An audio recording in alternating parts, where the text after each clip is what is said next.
Investing, HODL and trading. HODL stands for hold on for dear life. Investing is something which we do for long term, trading what we do for short term.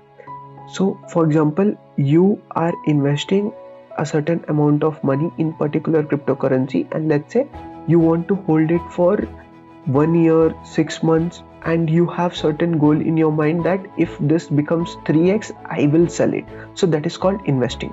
HODL is something where you do not care for profits or loss. You just put your money in that and you wait that I will wait till very large amount of time and I will remove whenever I feel like. There is no goal set that this particular percentage of revenue I need to generate.